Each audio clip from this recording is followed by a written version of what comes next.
முன்னொரு காலத்துல பச்சை பசேல்னு வயலோட இருந்த அழகான கிராமம். அந்த கிராமத்துல சோமையா அப்படிங்கிற விவசாயி, அவனுடைய மனைவி லக்ஷ்மி ரொம்ப தைரியமான பொண்ணு, புத்திசாலி பொண்ணும் கூட. சோமையா அவனுடைய அப்பாவித்தனத்தினால ஊர்ல இருக்கிற சில பேரோட பேச்சை கேட்டு இப்போ கடன்காரனா இருந்தான்.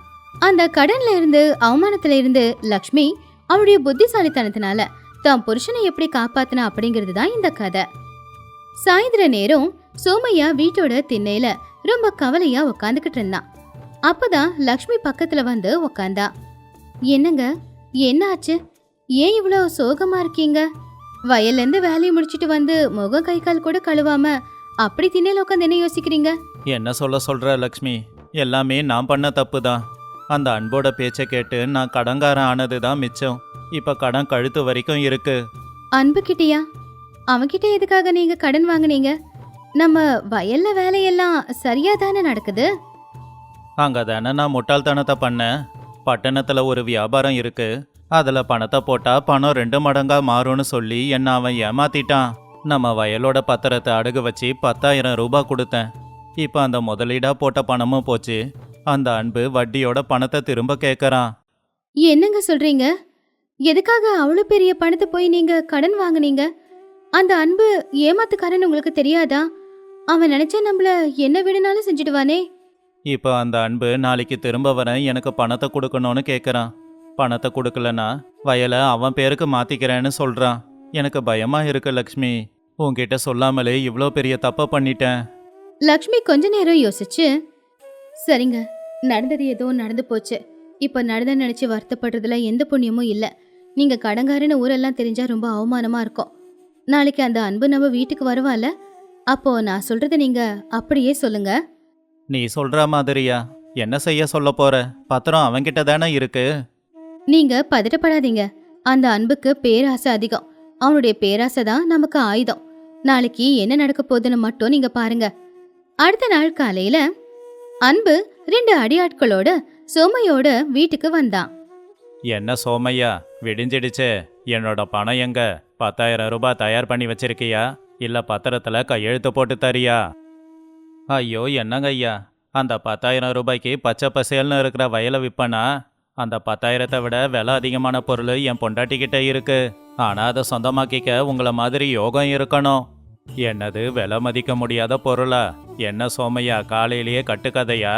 உன்கிட்ட அப்படி ஒரு பொருள் இருந்தா நீ ஏன் கடன் வாங்குற?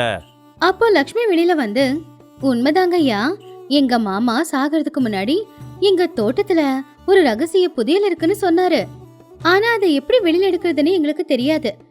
எங்களுக்கு தெரிஞ்ச ஒரு ஜோசியர் வந்து, உங்க பேர் இருக்கிறவங்க யாராச்சும் பக்கத்துல இருந்தா அப்ப பள்ளம் தோண்டா கிடைக்கும்னு சொன்னாரு. ரகசிய புதையலா? உண்மையாவா? அதுல என்ன இருக்கு? அதுல தங்க காசு, தங்க நகை எல்லாம் இருக்காமா. எங்களுக்கு பயம்.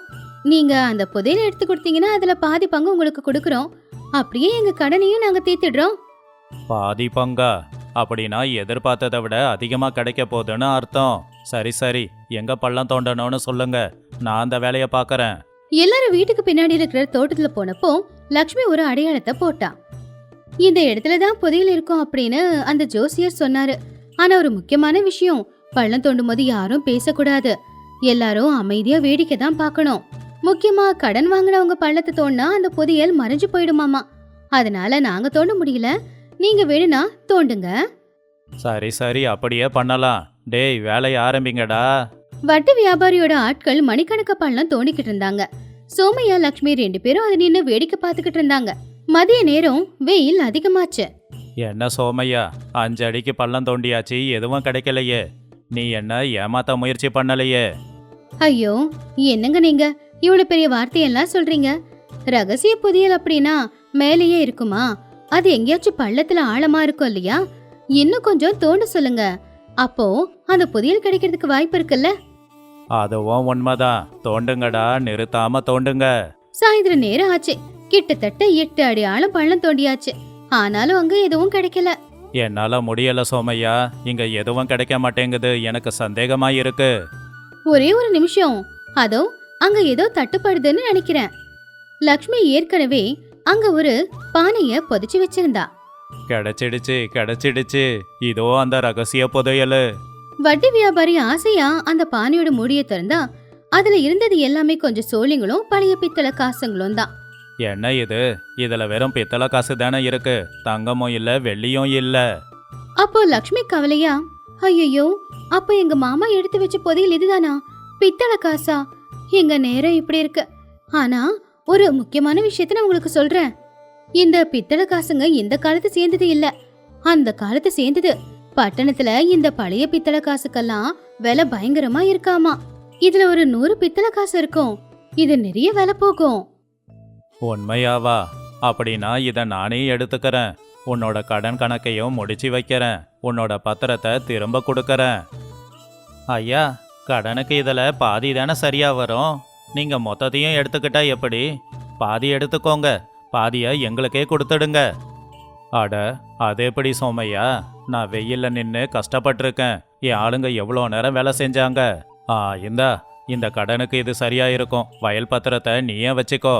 பத்திரத்தை தூக்கி எறிஞ்சிட்டு அந்த பித்தளை காசை எடுத்துக்கிட்டு வியாபாரி அங்கிருந்து போயிட்டான். இதையெல்லாம் பார்த்துக்கிட்டு இருந்த சோமையாவுக்கு ஒண்ணுமே புரியல. அவன் ஆச்சரியமா பொண்டாட்டிய பார்த்து, லக்ஷ்மி, நீ சாதாரண பொண்ணே கிடையாது. இந்த பித்தளை காசெல்லாம் ஏது? அந்த பானை அந்த இடத்துல எப்படி வந்துச்சு? ஏங்க, அந்த பித்தளை காசுங்க நம்ம வீட்டு பரணையில குப்பையோட குப்பையா இருந்தது. அது எல்லாத்தையும் அந்த பானையில போட்டு உங்களுக்கு தெரியாம நான் நேத்தே பள்ளம் தோண்டி புதைச்சு வச்சிட்டேன். அந்த வட்டி வியாபாரிக்கு பேராசை அதிகம். அந்த பேராசை தான் அவனை ஏமாத்துச்சு. ஆனா அந்த நாணயத்துக்கு மதிப்பில்லையே. அவன் மறுபடியும் வந்துட்டானா? அவன் திரும்ப வர்றதுக்குள்ள நாம இந்த பத்திரத்தை கொண்டு போய் பேங்க்ல அடமானம் வச்சு தேவையான காசை கொஞ்சம் வாங்கிக்கலாம். அப்ப அவனால எதுவும் செய்ய முடியாது. அந்த பித்தளை காசு செல்லாதுன்னு தெரிஞ்சுக்கிட்டு அவன் வர்றதுக்குள்ள நாம முடிஞ்ச வரைக்கும் சீக்கிரமா எல்லா வேலையையும் முடிச்சுடணும்.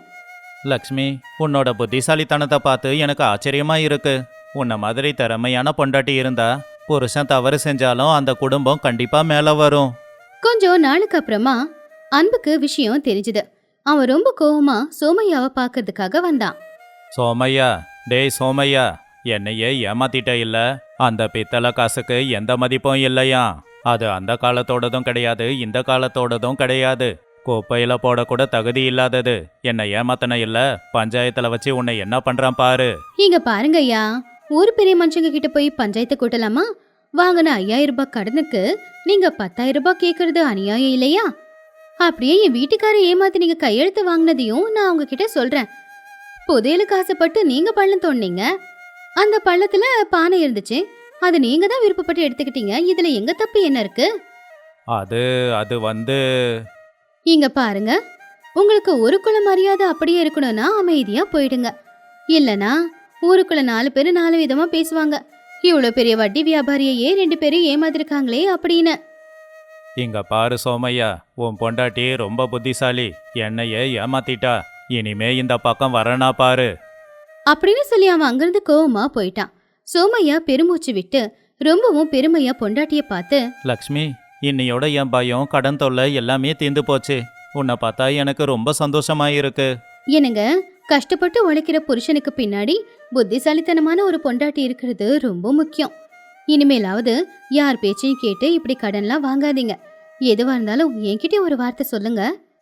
சரி லக்ஷ்மி, இன்னையிலிருந்து உன்கிட்ட சொல்லாம நான் எதுவும் செய்ய மாட்டேன். இனிமே நீ சொல்றபடிதான் நான் எல்லாத்தையுமே செய்வேன். அன்னைக்கு சாயந்தர நேரம் ஊருக்கு மத்தியில கிராமத்து ஜனங்க இப்படி பேசிக்கிட்டு இருந்தாங்க. ஏன்பா, கேள்விப்பட்டியா? நம்ம சோமையா வீட்டுல புதையல் இருக்குன்னு பள்ளம் தோண்டி அந்த வட்டி வியாபாரி அன்பு ஏமாந்து போய் நின்னுக்கிட்டு இருக்கானாமே. ஆமாப்பா, அதுக்கு காரணம் சோமையாவோட பொண்டாட்டி லக்ஷ்மி தான். லக்ஷ்மி மாதிரி திறமையான பொண்ணு இருந்தா யாருமே எதுக்கும் பயப்பட தேவையில்லை. ஆமா ஆமா, அந்த அன்புக்கு சரியான பாடத்தை கத்து கொடுத்துருக்கா. ஆமாங்க ஐயா, குடும்பத்துக்கு பிரச்சனை வரும்போது புருஷன் பொண்டாட்டி 2 பேரும் ஒற்றுமையா இருக்கணும். ஒருத்தர் தப்பு பண்ணா இன்னொருத்தர் சுட்டி காட்டுறதில்ல. அந்த தப்புல இருந்து அவங்கள வெளியில கொண்டு வர்றது தான் உண்மையான திறமை. அடுத்த நாள் காலையில லக்ஷ்மியும் சோமையாவும் வயலுக்கு போய்கிட்டு இருக்கும்போது, என்ன சோமையா, என்ன விசேஷம்? புதுசா எதனா புதையல் கிடைச்சிருக்கா என்ன? ஆமா சாம்பையா, என் வீட்டில தான் பெரிய புதையல் இருக்கு. அதுதான் என் பொண்டாட்டி. அவ புத்திசாலித்தனம் தான் எங்களோட சொத்து. போதுங்க புகழ்ந்தது. நிறைய வேலை இருக்கு வயல்ல. வாங்க போலாம். இந்த தடவை நேர்மையா உழைச்சு பணம் சம்பாதிக்கணும். சரி லக்ஷ்மி, நாம கஷ்டப்பட்டு உழைக்கிற ஒவ்வொரு ரூபாயும் நமக்கு தங்க காசுக்கு சமந்தான். சரிவா, நாம போய் கஷ்டப்பட்டு உழைப்போம். சோமையாவும் லக்ஷ்மியும் வயல்ல வேலை செஞ்சுக்கிட்டு இருந்தாங்க. சூரியன் மெதுவா உதயமாயிக்கிட்டு இருந்தான். கிராமமே அமைதியா இருந்துச்சு. ஏங்க, அந்த வரப்புல கொஞ்சம் மண்ணை போடுங்க, தண்ணி வீணா போயிடக்கூடாது இல்லையா? சரி லக்ஷ்மி, இந்த வருஷம் நம்ம வயல்ல தங்கமே விளைய போகுது பாரேன். ஏங்க, குடும்பம் அப்படின்னா கஷ்டம் சுகம் ரெண்டுமே இருக்கும். ஒருத்தங்களுக்கு ஒருத்தங்க உதவி செஞ்சுக்கிட்டு அந்த குடும்பத்தை நல்லபடியா கொண்டு போன நல்லது இல்லையா? உண்மைதான் லக்ஷ்மி, இந்த நிகழ்வு எனக்கு ஒரு பெரிய பாடத்தை கற்றுக் கொடுத்துருக்கு. புருஷன் பொண்டாட்டிக்கு நடுவுல நம்பிக்கை இருந்தாதான் அது குடும்பமே. நாட்களும் போச்சு. சோமையா தம்பதிகள் கஷ்டப்பட்டு உழைச்சு ஊர்ல இருக்கிற எல்லா கடனையும் தீர்த்து நல்ல பேர் வாங்கினாங்க. சோமையா, இன்னைக்கு நீ கடன் எல்லாத்தையும் தீர்த்துட்டு நல்லபடியா வாழற அப்படின்னா அதுக்கு காரணம் உன் பொண்டாட்டி லக்ஷ்மி காட்டின வழிதான். அவ உனக்கு கிடைக்க நீ கொடுத்து வச்சிருக்கணும். ஆமாப்பா, லக்ஷ்மி எனக்கு கிடைக்க நான் கொடுத்து தான்ப்பா வச்சிருக்கணும். அவ இல்லைன்னா இந்நேரம் நான் நடு தெருவுக்கு வந்திருப்பேன்ப்பா. மாமா, குடும்பங்கிறது ஒரு வண்டி மாதிரி. 2 சக்கரமும் நல்லா இருந்தாதான் அந்த வண்டியே நல்லபடியா ஓடும். அதுல ஒரு சக்கரம் உடைச்சிட்டாலும் கூட அந்த வண்டி ஓடாது இல்லையா? ரொம்ப சரியா சொன்னமா லக்ஷ்மி. உன்ன மாதிரி மருமக கிடைக்க நாங்க தான் கொடுத்து வச்சிருக்கணும். மோரல் ஆஃப் த ஸ்டோரி, இந்த கதையோட நீதி. புருஷன் பொண்டாட்டிக்கும் நடுவுல நம்பிக்கையும் அவங்களுக்குள்ள எப்பவுமே ஒருத்தங்களுக்கு ஒருத்தங்க உதவி செஞ்சுக்கிற எண்ணமும் இருந்துச்சுன்னா குடும்பத்துல யாருக்கு என்ன கஷ்டம் வந்தாலும் சரி, புருஷனுக்கு பொண்டாட்டி உதவியா இருப்பா, பொண்டாட்டிக்கு புருஷன் உதவியா இருப்பான். புருஷன் பொண்டாட்டி வாழ்க்கையில ஒருத்தங்களுக்கு ஒருத்தங்க விட்டு கொடுக்கறது மட்டும் முக்கியம் இல்லைங்க, ஒருத்தங்களுக்கு ஒருத்தங்க சப்போர்ட் பண்றது கூட ரொம்பவே முக்கியம்.